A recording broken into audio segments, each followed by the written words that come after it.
వ్యవసాయంతో పాటుగా పశు సంపదపై దృష్టి పెట్టాల్సిన అవసరం నానాటికి పెరుగుతోంది. ఏటు పాలనిచ్చే దేశీ ఆవులకు ఈ మధ్యకాలంలో విశేష ఆదరణ లభిస్తోంది. దేశీ ఆవుల్లో ఒంగోల్, గిర్, సాహివాల్ జాతులను మన రైతులు ఎక్కువగా పెంపకం చేస్తూ ఉంటారు. వీటిలో అత్యధిక పాల దిగుబడినిచ్చే జాతిగా సాహివాల్ గుర్తింపు పొందింది. ఎరుపు రంగు శరీరం కలిగిన సాహివాల్ ఆవులను లోలా ఆవులని కూడా కొన్ని ప్రాంతాల్లో పిలుస్తూ ఉంటారు. మేలైన సాహివాల్ ఆవుకు ఉండాల్సిన లక్షణాలు, సాహివాల్ జాతి విశిష్టత గురించి ఇవాల్టి అన్నదాతలు రంగారెడ్డి జిల్లా ఇబ్రహీంపట్నం మండల పరిధిలోని వెలిమినేడు పశువైద్యశాల పశువైద్యులు డాక్టర్ వై ఆనందరెడ్డి నుంచి తెలుసుకుందాం. భారతదేశంలో దేశీయ ఆవు జాతులలో అత్యధికంగా పాలిచ్చే ఆవు జాతి సాహివాల్.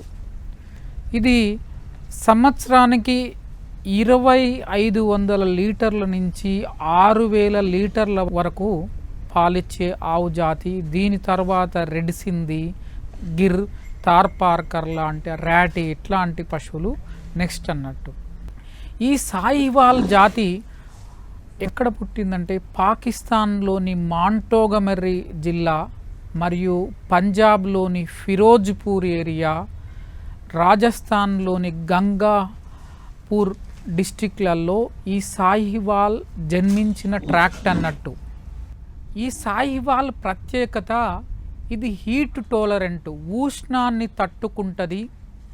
తర్వాత డ్రాట్ రెసిస్టెంట్, కొంచెము కరువు కాలాన్ని కూడా తట్టుకునే బ్రీడు. అలాగే టిక్ రెసిస్టెన్సు, గోమార్లు, పిడుదులను తట్టుకొని నిలబడే జాతి అన్నట్టు. అలాగే బ్లోట్ రెసిస్టెంట్, అంటే ఈ పశువులకు కడుపు ఉబ్బరం అనేది కూడా తక్కువగా వస్తుంది. మామూలుగా వీటికి సాహివాల్ అని, లోలా అని, మంటోగమరి అని వివిధ రకాల పేర్లతో పిలుస్తూ ఉంటారు.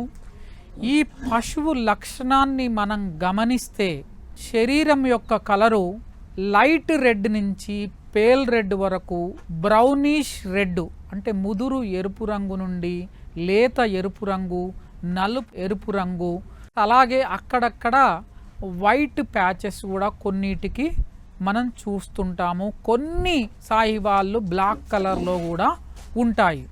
అయితే దీనికి లోలా అనే పేరు ఎందుకు వచ్చిందంటే, దీని స్కిన్ గంగడోలు కానీ బొడ్డు దగ్గర స్కిన్ వేలాడబడి ఉంటుంది కాబట్టి ఈ వేలాడబడే స్కిన్ ఉన్న దీన్ని లోలా అని పిలుస్తారు. తర్వాత గంగడోలు కిందికి వేలాడుతూ ఉంటుంది. ఈ బ్రీడ్ లక్షణం అన్నట్టు. జనరల్గా డొసైల్ ఎనిమల్, మనుషుల దగ్గరికి పోయినా పెద్దగా ఏమైనా మృదు స్వభావి, తర్వాత మనుషులతో చాలా సౌఖ్యంగా ఉంటుంది అన్నట్టు. పశు యొక్క తల నుదురు వెడల్పుగా ఉంటుంది, కొమ్ములు పొట్టిగా స్టంపీగా ఉంటాయి, తర్వాత తల చిన్నగా ఉంటుంది, రంప్ ఏరియా అనేది ఏటవాలుగా ఉంటుంది. ఇది ఈ బ్రీడ్ యొక్క లక్షణము. తర్వాత పొదుగు పెద్దగా ఉంటుంది, దాదాపు సమంగా ఉంటుంది, సమంగా ఉంటాయి కాళ్ళు కూడా, గిట్టెలు కూడా చిన్నగా సమంగా ఉంటాయి, చెవులు వేలాడబడి ఉంటాయి. ఈ సాహివాల్ ఆవుల తోక వేలాడుతూ దాదాపు కిందికి నేల మీది వరకు ఉంటుంది. దీని పాల దిగుబడి ప్రతిరోజు 10 నుంచి 15 లీటర్ల వరకు ఇస్తుంది.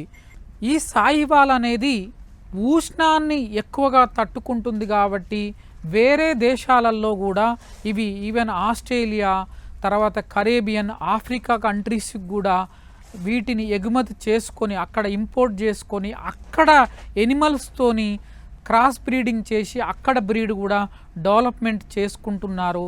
అయితే ఈ మధ్యన కొన్ని సాహివాళ్ళు సంవత్సరానికి 6000 లీటర్ల పాలసారనిచ్చే సాహివాళ్ళు కూడా డెవలప్మెంట్ చేస్తున్నారు. కాబట్టి రైతు సోదరులు ఈ ఆవులను పెంచుకోవడం వల్ల ఈ దేశవాళీ మిల్క్ అనేది వీటి ద్వారా ఎక్కువగా వస్తుంది.